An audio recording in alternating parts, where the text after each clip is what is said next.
नमस्कार विद्यार्थी मित्रों, आज हम हिंदी की क्लास में हमारा जो नेक्स्ट टॉपिक है वो है मुहावरे और कहावतें, जो हमारे व्याकरण विभाग के अंतर्गत आते हैं। अब इनके बारे में हम विस्तार पूर्वक समझने का प्रयत्न करेंगे। सबसे पहले बात करें तो मुहावरे, तो जब कोई वाक्यांश अपने साधारण यानी कि शाब्दिक अर्थ को छोड़कर विशेष अर्थ को व्यक्त करे तो उसे मुहावरा कहते हैं। कोई ऐसा वाक्य, ऐसा शब्द जो अपना शब्द का अर्थ छोड़कर कोई विशेष अर्थ हमें बताने का प्रयत्न करता हो, उसे हम मुहावरा कहते हैं। जैसे कि चिकना घड़ा मुहावरा है। शाब्दिक अर्थ ऐसा घड़ा जो चिकना हो, शाब्दिक अर्थ यह होता है। लेकिन जब हम उसका विशेष अर्थ समझने का प्रयत्न करेंगे तब क्या निकलेगा कि जिस पर किसी बात का असर न हो, ऐसा। तो ये मुहावरे की परिभाषा है। देखिए, मुहावरा है वो हम भाषा में, भाषा का एक अभिन्न अंग है। मुहावरे और कहावत दोनों हैं, जिनके बिना भाषा अधूरी है, वो मुहावरे हैं। मिसाल दी जाती है। दूसरा उदाहरण देखिए, होठ काटना, होठ का काटना शाब्दिक अर्थ, लेकिन उसका विशेष अर्थ क्या होगा? आश्चर्य में पड़ जाना। रात दिन एक करना, यानी कि रात और दिन एक कर देना, शाब्दिक अर्थ होता है। लेकिन जब हम उसके विशेष अर्थ को समझने का प्रयत्न करते हैं तब क्या बनता है? कड़ी मेहनत करना। तो ये हमारे मुहावरे का विशेष अर्थ ग्रहण करने की बात हमें यहां से सीख मिलती है। अब मुहावरे के प्रयोग में कौन कौन सी सावधानियां रखनी चाहिए, किन किन बातों को हमें ध्यान में रखना चाहिए, उनके बारे में अब हम सीखने वाले हैं। देखिए कि मुहावरे का प्रयोग उनके असली रूप में होना चाहिए। जैसा है वैसा ही लिखना चाहिए। उसमें हम अपने घर का एक भी शब्द या वर्ण डाल सकते नहीं है। उनके शब्द बदले नहीं जाते। मुहावरों में जो शब्द हैं उसके अलावा अन्य कोई भी, उनका कोई समानार्थी शब्द, उनका कोई विरोधी शब्द हम प्रयोग कर सकते नहीं है। अक्ल का दुश्मन मुहावरा है, एक मुहावरा है। यदि इनके स्थान पर अक्ल का शत्रु प्रयोग किया जाए, दुश्मन यानी कि उसका समानार्थी शब्द क्या मिलता है? शत्रु। तो अक्ल का शत्रु, तो ये मुहावरा क्या होगा? हमारे लिए ये मुहावरा होगा गलत, क्योंकि वहां हमने उनके समानार्थी शब्दों का प्रयोग किया है। इसीलिए प्रथम नियम कहता है कि जैसा है वैसा ही उसके असली रूप में उसका प्रयोग होना चाहिए। जैसे कि दूसरा उदाहरण, 9 2 11 होना, अगर उसकी जगह 9 2 11 होना, अगर उसकी जगह 8 3 11 होना किया जाए तो क्या होगा? ये भी हमारे लिए गलत ठहरता है। जैसा है वैसा ही मुहावरा होना चाहिए। दूसरा नियम है कि मुहावरे वाक्यों में ही शोभते हैं। वाक्य के बिना मुहावरा संभव नहीं है। यदि कहें कान काटना, उसका कोई साधारण अर्थ हम निकाल सकते नहीं, लेकिन जब ये कान काटना किसी अर्थ को समझने के लिए, इस अर्थ को समझने के लिए जब हम इसका प्रयोग वाक्य में करते हैं तब उसका सही अर्थ हमारे सामने आता है। जैसे कि व्यंजित नहीं होता, व्यंजित यानी कि जिसका कान काटना, इसका कोई अर्थ हमें मिलता, व्यंजित होना यानी कि मिलता नहीं है। किंतु यदि ऐसा कहा जाए कि वह छोटा बच्चा तो बड़े बड़ों के कान काटता है, तब पता चलता है कि छोटे बच्चे की लाक्षणिकता क्या है, विशेषता क्या है। तो ये लालित्य, सरलता, आसानी से समझने वाले वाक्य हमारे सामने प्रस्तुत होते हैं। तीसरा है कि मुहावरे का प्रयोग करते समय इस बात का सदैव ख्याल रखना चाहिए कि समुचित परिस्थिति, पात्र, घटना और प्रसंग का वाक्य में उल्लेख अवश्य हो। वाक्य अधूरा नहीं होना चाहिए। कोई भी घटना हो, कोई भी पात्र हो या कोई भी परिस्थिति हो, उसका समग्र लक्षी वर्णन उसमें अवश्य या बात होनी चाहिए। केवल वाक्य प्रयोग कर देने के संदर्भ में, के अभाव में कि मुहावरा अपने अर्थ को हमारे सामने प्रस्तुत कर सकता नहीं। केवल मुहावरे के आधार पर हम कोई भी वाक्य बना देंगे तो वो अर्थसभर वाक्य होगा नहीं। मान लीजिए ये कान काटना है, तीसरे नियम के मुताबिक हम ऐसा कहें कि रामू कान काटता है, कैसे, किसके, क्यों, उसमें कोई हमें बात समझ में आती नहीं है। लेकिन जब हम उसके अर्थसभर वाक्य में प्रयोग करते हैं कि वह छोटा बच्चा तो बड़े बड़ों के कान काटता है, तब पता चलता है कि वह छोटा बच्चा है, वो अपनी उम्र से अधिक बड़े लोगों के भी कान काटने की, उससे भी अधिक कभी कभी समझदार बातें करता है या चतुर है, होशियार है। तो हमें जब भी मुहावरे का वाक्य प्रयोग करना हो तब उसकी परिस्थिति क्या है, उसका पात्र कैसा है, उसका प्रसंग, उसकी घटना, सारी बातों को हमें ध्यान में रखते हुए उसका प्रयोग करना चाहिए, तभी वह हमारे लिए एक अर्थसभर मुहावरे वाला वाक्य प्रयुक्त होता है। जैसे 9 2 11 होना यानी कि भाग जाना, तीसरा नियम हमने देखा था। अब इस मुहावरे का वाक्य प्रयोग और स्पष्टता समझिए। वाक्य प्रयोग है, शेर को देखते ही हिरण 9 2 11 हो गया। शेर को देखते ही हिरण 9 2 11 हो गया। अब शेर हिरण का शिकार होता है, वो तो हमें सबको पता है, क्योंकि वह शेर का भक्ष्य है यानी कि खाना है। तो कोई जीव जानबूझकर मरना चाहता नहीं है, अतएव शेर को देखकर हिरण अपनी जान बचाने के लिए भागेगा ही, स्वाभाविक है। तो स्वाभाविक बात है। अब 9 2 11 का होना व्यंजित हुआ, भाग जाना, यानी कि हमें अर्थ मिला उसका भाग जाना। अब यदि सीधा ऐसा वाक्य बनाया जाए, हिरण 9 2 11 हो गया, तो ये मुहावरे का सही उपयोग होगा नहीं, क्योंकि इसमें से कोई भी हमें अर्थ मिलेगा नहीं, स्पष्ट नहीं होता। हिरण क्यों भागा, उसकी वजह से भागा, हमें कुछ समझ में आता नहीं है। इसलिए जब भी हम मुहावरे के प्रयोग की बात करते हैं, वाक्य प्रयोग की बात करते हैं, तो वह अर्थसभर होना चाहिए, उसमें घटना, पात्र आदि संबंधित शब्दों का प्रयोग होना चाहिए। चौथा नियम है कि मुहावरे का यदि विलक्षण अर्थ होता है, विलक्षण यानी कि विचित्र अर्थ भी होता है, कैसा, क्योंकि जिसमें वाच्यार्थ का कोई स्थान होता नहीं है। वाच्यार्थ यानी कि जो हमारे सामने शब्द मौजूद है, कौन से, तो कि आग में घी डालना। आग में घी डालना हमारे लिए कैसे शब्द है, वाच्यार्थ है, लेकिन इनका आग में घी डालने के लिए यहाँ कहते नहीं है। वाच्यार्थ का हमें कोई भाव या कोई भी अर्थ निकालना नहीं है, क्योंकि कुछ मुहावरों में उसका जो अर्थ है वह विशिष्ट हो जाता है। तो यहाँ आग में घी डालने का विशिष्ट अर्थ क्या होगा, क्रोध को भड़काना। अब मुहावरे के वाक्य प्रयोग को अलग अलग रूप से भी हो सकते हैं, जैसे कि पानी पानी होना, बहुत लज्जित होना। अब इसमें पानी पानी होने की क्या जरूरत है, इस उम्र में ऐसी गलतियां हो जाती हैं। एक ही मुहावरे के अलग अलग घटना से, अलग अलग पात्रों के हिसाब से उसका लेखन कार्य कर सकते हैं। तुम कुछ भी कहो, वह आज सबके सामने पानी पानी करके छोड़ेगा। बात में जरूर दम है, तभी तो वह व्यक्ति आज मेरे सामने पानी पानी है। भरी सभा में पोल खुल जाने से मुखिया जी पानी पानी हो गए।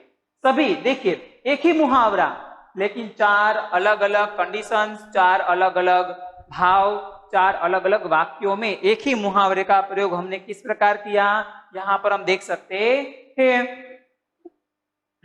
अब कुछ मुहावरे आपके सामने, जैसे डंका बजाना। अब देखिए विलक्षण अर्थ, वाच्यार्थ भूल जाना है, यहाँ डंके की बजाने की बात नहीं है, लेकिन सुप्रसिद्ध होना, जग में विख्यात होना, सुप्रसिद्ध होना, इसका विशेष अर्थ है। रात दिन एक करना, इसको हमने देखा था कि कड़ी मेहनत करना। पर्दाफाश करना तो के भेद खोलना, बूते के बाहर होना, शक्ति के परे होना। रास्ता दिखाई देना तो क्या है, तरकीब सूझना।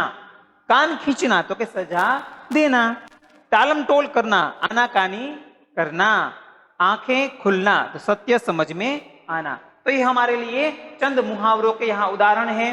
अब हमने जो भी कुछ सीखा है इस वीडियो में, या जो भी कुछ आगे मुहावरों में जो भी कुछ सीखा है, इतना आपको अपनी एफबी में लिखना है। और जो भी हम आगे कहावत के बारे में कहेंगे वो भी आपको अपनी एफबी में लिखना है। लेकिन समझकर, एक और बात है, ये सारे जो मुहावरे हैं वो हमारे टेक्स्ट बुक में से ही लिए गए हैं। तो आपको एक और काम करना है, आपको अपनी टेक्स्ट बुक में से स्वाध्याय के अंतर्गत कुछ मुहावरे दिए गए होंगे। टेक्स्ट बुक में से, पाठ्य पुस्तक में से आपको उन मुहावरों को एक साथ लिखना है। अभी आपका काम है।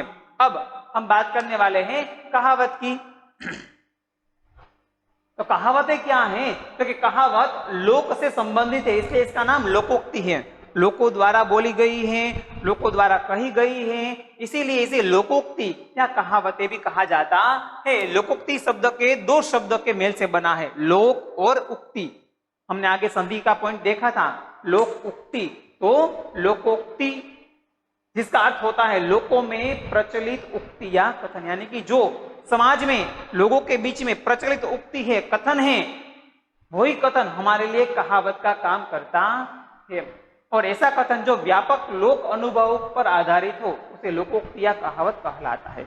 जो अनुभवजन्य ज्ञान है, अनुभव के आधार पर कुछ ऐसी बातें हम शाब्दिक बातें करते हैं जो मिसाल बन जाती हैं, ऐसी मिसालों को हम लोकोक्ति कह सकते हैं।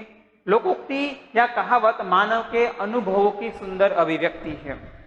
मानव अनुभवों की, यानी कि हमारे जीवन से जुड़ी हुई अनुभूति है, अनुभव है, उसी अनुभव का निचोड़ है ये कहावतें। यह वर्तमान पीढ़ी को पूर्वजों से उत्तराधिकारी के रूप में प्राप्त होती है। हमारे जो पूर्वज हैं उनकी सोच इस कहावत में हमें दिखाई पड़ती है। उन्होंने जो जो सोचा, जिस प्रकार कहा, वैसा आज हम समाज में कह रहे। ये कहावतें आज की नहीं है, पुरानी है, हमारे पूर्वजों की आधारित है। उत्तराधिकारी हैं हम, कहावतों के हम उत्तराधिकारी हैं। हमारे लिए हमारे पूर्वज छोड़कर गए हैं। उसमें गागर में सागर अथवा बिंदु में सिंधु भरने का अद्भुत गुण है। गागर में सागर यानी कि छोटे पात्र में बड़ी सी बात समझाने का प्रयत्न। कथन छोटा सा है, इतु सा कथन है, लेकिन उसका जो मर्म है, उसका जो ज्ञान है वो विस्तृत है। इसीलिए इसमें बिंदु में सिंधु और गागर में सागर भरने का अद्भुत गुण इसमें समाहित है। और इनके प्रयोग से भाषा का सौंदर्य पूर्ण, स्पष्ट, प्रभावशाली हो जाता है। भाषा सुमधुर, कोमल और चोटदार, व्यंग्यात्मक भाषा भी इसे बना सकते हैं अगर इसका प्रयोग में आ गया तो। अब देखिए, सारी कहावतें टेक्स्ट बुक पर दी गई हैं। उनमें से आपको अपनी टेक्स्ट बुक में से वो सारी कहावतें आपको अपनी एफबी में लिखनी है। अब यहाँ सबसे पहले उनका प्रमुख कहावतें और उनके अर्थ का वाक्य प्रयोग देखेंगे। अंत भले का भला, जो कौंस में दिया गया है वो क्या है, वो हमारे लिए उनका अर्थ है, यानी कि अच्छे काम का परिणाम अच्छा होता है। वाक्य देखिए, शैलेश कष्ट सहकर भी ईमानदारी से परिश्रम करता है, इसी कारण वह आज ऊंचे पद पर पहुंच गया। इसलिए कहा गया कि अंत भले का भला, ये उसका वाक्य प्रयोग है, ये उसका अर्थ है।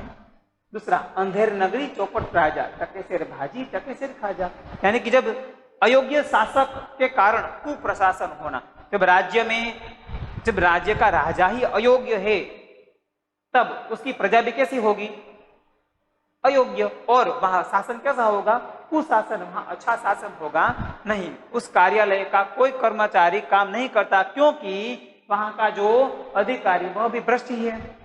चारों तरफ अंधेर नगरी चौपट राजा। अंधी पीसे कुत्ता खाए, काम करे कोई फल कोई खाए। देखिए, अंधी पीसे कुत्ता खाए, यानी कि काम कोई और करता है और फल उसका कोई और खाता है। यानी कि पिता ने दिन रात कमाई करके धन इकट्ठा किया और उसका बेटा मौज उड़ाते उड़ाते नहीं थकता, इसी को कहते हैं कि अंधी पीसे कुत्ता खाए। मेहनत कोई और करता है और उसी मेहनत का फल आसानी से कोई और चुरा कर खा जाता है या छीन कर खा जाता है। तो अंधी पीसे कुत्ता खाए। अब पछताए होत क्या, जब चिड़िया चुग गई, कि हानि हो जाने पर पछताने से क्या लाभ।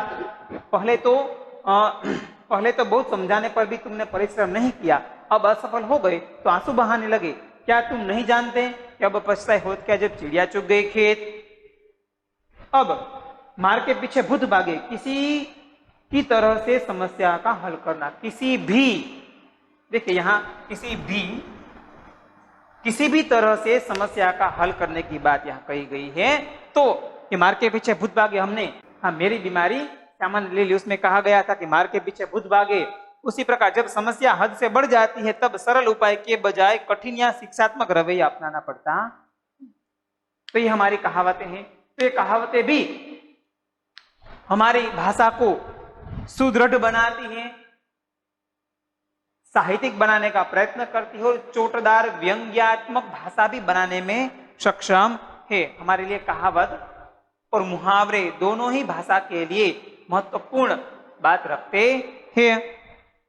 आगे देखें, आंख का अंधा नाम नयन सुख, यानी कि गुणों के विरुद्ध नाम होना। गुण नहीं है लेकिन नाम गुणवान है। आंख का अंधा है लेकिन नाम नयन सुख है, लेकिन उसका नाम तो वीर सिंह है, लेकिन वीरता उसमें है ही नहीं। इस बात की बात इस कहावत में कही गई है। आए थे हरि भजन को ओटन लगे कपास। ओटन यानी कि कपास को उसके पौधे से निकालने की बात। अच्छा काम छोड़कर महत्वहीन काम में लग जाना।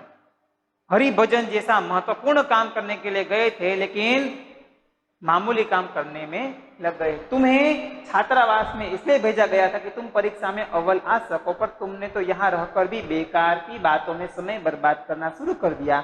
इसे कहते हैं आए थे हरि भजन को ओटन लागे कपास। एक पंथ दो काज, यानी कि एक साधन से दो काम करना। एक साथ दो काम करना यानी एक साधन से दो काम करने की बात यहाँ कही गई है कि मैं दिल्ली नौकरी का साक्षात्कार देने के लिए गया था, वहां लाल किला आदि भी देखा। इसे कहते हैं एक पंथ दो काज।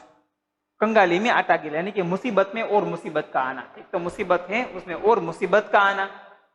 तो जब ये कहावत कही जाती है कि जब व्यापार हेतु कल बैंक से रुपया उधार लाया तो वहां भी चोरी हो गया, तो पैसे नहीं थे तो व्यापार से लोन लिया, बैंक से लोन लिया, तो लोन लिया तो वो लोन लेते ही जैसे बाहर निकला तो तुरंत वो पैसे कोई चोर ले गया।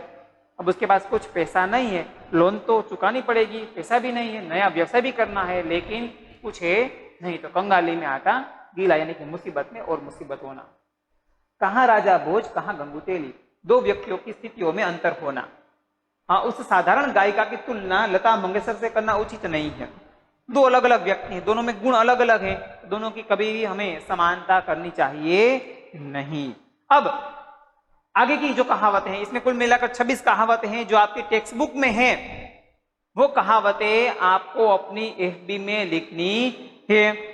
ओके, तो आपके लिए मुहावरे और कहावत दोनों के लिए आपको कुछ काम करना है। 1 से लेकर 12 इकाई तक, जिस इकाई में टेक्स्ट बुक में पाठ्य पुस्तक में जितने मुहावरे दिए गए हैं उतने मुहावरे आपको अपनी एफबी में लिखने हैं। और कहावत हैं कुल मिलाकर 26 जितनी कहावतें हैं वो टेक्स्ट बुक में भी दी गई है। वही कहावत आपको एक बार समझकर अपनी एफबी में लिखनी है।